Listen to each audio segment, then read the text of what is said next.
nom del Grup Mixt té la paraula el senyor José Domingo. Sí, muchas gracias, señor presidente.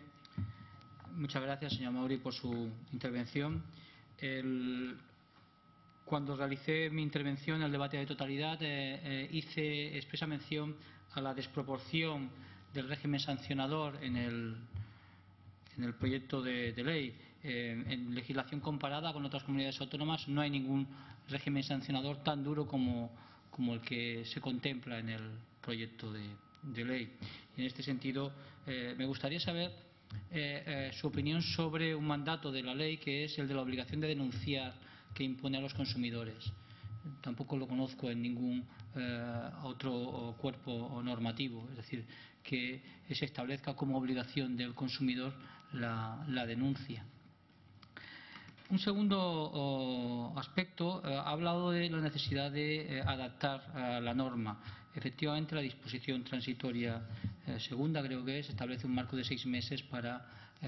¿Qué plazo consideran ustedes adecuados, si ha lugar? Puesto que su primera premisa máxima es que no se apruebe en estos momentos el Código de Consumo porque la situación de la empresa catalana lo hace inconveniente. Pero en todo caso, y puesto que me temo que se aprobará, ¿qué plazo consideren ustedes como adecuado en la disposición transitoria para adaptarse a la norma? Hay un aspecto que mi grupo hizo hincapié y que ha sido objeto por parte de referencias de otros grupos parlamentarios, que es el capítulo relacionado con los derechos lingüísticos. No se trata tanto de la identidad, sino como de la preservación de los derechos de los consumidores en este caso, porque yo creo que no debemos confundir los términos. Estamos aquí hablando de derechos de los consumidores, no de derechos de determinadas identidades, puesto que las personas tienen miles de identidades, no una sola. En este sentido, hay dos aspectos que quisiera preguntarles al respecto y sobre su opinión. En primer lugar, si, puesto que se establecen obligaciones unívocas en concreto en relación con las indicaciones o documentos o exclusivamente en catalán, al menos en catalán, entienden oportunos que si estas obligaciones han de estar en la norma, consideran que se incluyeran las expresiones de las dos lenguas oficiales, puesto que los consumidores son castellanohablantes y catalanoparlantes, de forma que estas obligaciones se incluyeran tanto respecto al catalán como al castellano. Y el segundo aspecto relacionado con ese tema que me preocupa especialmente, y que a ustedes también, que es el artículo 128.1, en lo que hace referencia al deber de disponibilidad lingüística.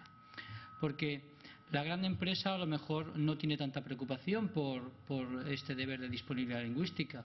He de plantear, por si algún diputado y ustedes no lo conocen, que el régimen cambia sustancialmente con la normativa actual. Hasta ahora había un deber de disponibilidad pasivo, es decir, que bastaba con entender la lengua en la que se dirigía el cliente.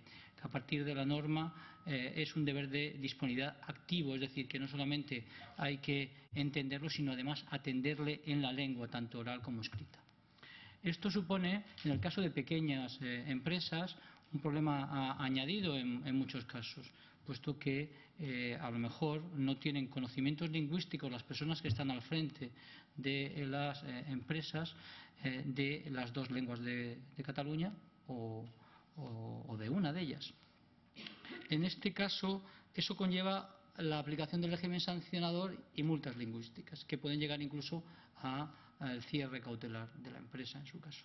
¿No consideran desproporcionado, visto el actual, uno de los mandatos, que es de adaptar la normativa a la realidad social de Cataluña, que es uno de los principios de la norma, el hecho de que se incluya como obligación el deber de atender en la lengua? Estamos hablando de comerciantes, bares, restaurantes chinos, pakistaníes, españoles, en cualquiera de las dos lenguas, puesto que la realidad social de Cataluña es la que es, y eso en estos momentos puede conllevar la importante cuestión que es el posible cierre de negocios de personas unipersonales, por ejemplo, en el caso en que no se pudieran adaptar a la lengua. Yo creo que la proporción, a usted ha hecho referencia ya en su encabezamiento, es imprescindible a la hora de legislar. ¿No considera desproporcionado este régimen?